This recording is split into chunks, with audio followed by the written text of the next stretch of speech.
With the big headline here, News Nation hosting this next and final Republican primary debate of the year. What do you think will be different next month?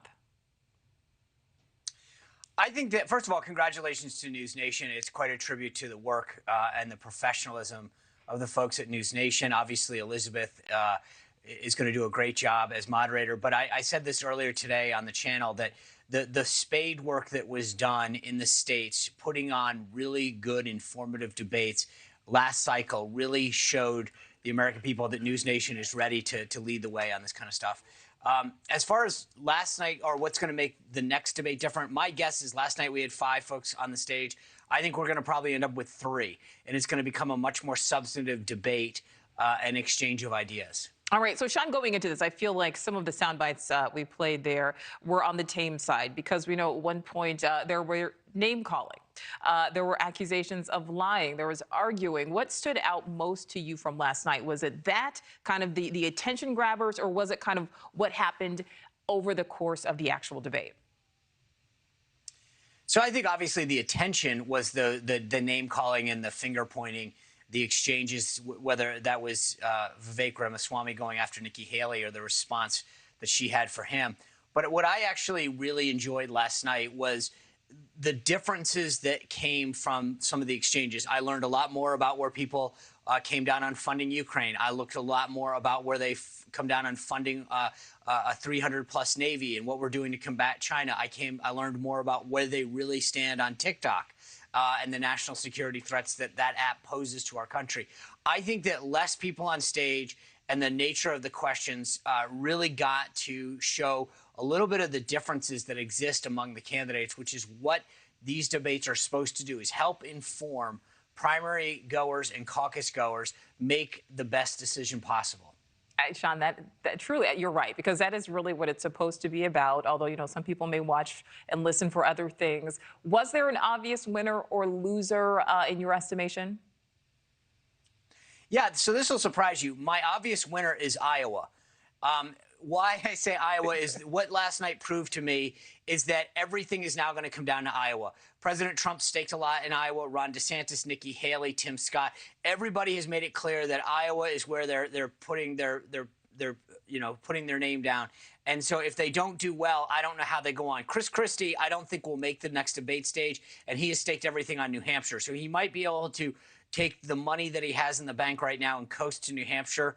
But I don't think that he's not really significantly playing in Iowa. But right now, if you don't come out of Iowa showing that you can take on President Trump, your campaign is over. All right. So, Sean, you said when you first started talking, you think that next month the stage will have 3 people on stage. Will one of those people include the former president, President Trump, and who will be the other 2? No, so I think it's going to be DeSantis, Haley, and Ramaswamy. I don't think that Christie or Scott will make it. They both barely made it this time. The donor threshold is 80,000. The percentage in polling is 6. These guys are having a tough time. They had a tough time making it this time. I don't think President Trump's going to be there for a variety of reasons. First and foremost, he hasn't been to any. It doesn't make strategic sense for him to come. And I also think, you know, he may have a small issue with Megyn Kelly that he said on when she interviewed him. Yeah, I believe you may be right about that, Sean. All right, do you think any of these candidates can do anything to sway voters away from Trump, who, you know, let's just be frank, is still continuing to top the polls, you know, by a wide margin here? Or is this more about vying for, you know, a vice presidential position or maybe some other cabinet position? Yeah, so of the candidates that remain, with the exception of Vivek Ramaswamy, not one person will serve in that a Trump administration. I mean, I think the feeling is mutual. So just for people to be dissuaded of any sense that somebody's angling for something, with the exception of Ramaswamy, Haley, Scott, maybe Tim Scott to some extent, but I don't think even him want to serve in a Trump administration. That being said, I think what they're trying to do is get people to coalesce around them to be seen as the alternative to Trump. And like I said, everything now comes down to Iowa. I think you saw Ron DeSantis really try to make the case in the last few days that endorsement from Kim Reynolds, the very popular governor in Iowa, is something that Iowa caucus goers should consider. Nikki Haley obviously making a big play last night for caucus goers in Iowa as well. They are both trying to be seen as the alternative to Trump. And that's why I say Everything right now comes down to Iowa because what they want to do is say, I can beat this guy. I can come close to him. Coalesce around me. Let me take on Trump. That's the message that everybody but Trump is sending. Trump clearly sending the message, I'm the 800-pound gorilla. No one can beat me. Watch what happens in Iowa, and I'll sail forward. So I continue to believe that Iowa is going to be decisive. If one of those folks can come real close to him, I think they live to fight another day. But absent of that, it's over.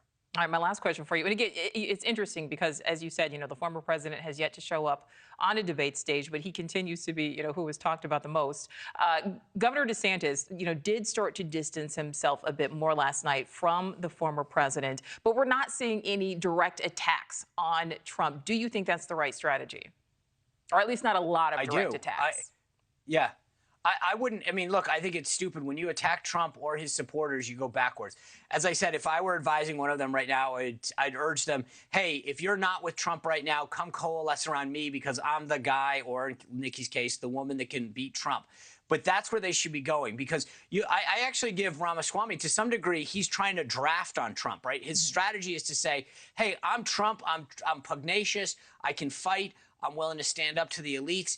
I'm Trump without the legal lawsuit, without the lawsuits. And unfortunately, I don't think he's playing it right, but that's what he's trying to do. Thank you for watching. Go to newsnationnow.com to find News Nation on your television provider. And don't forget to click the red subscribe button below to get more of News Nation's fact-driven, unbiased coverage.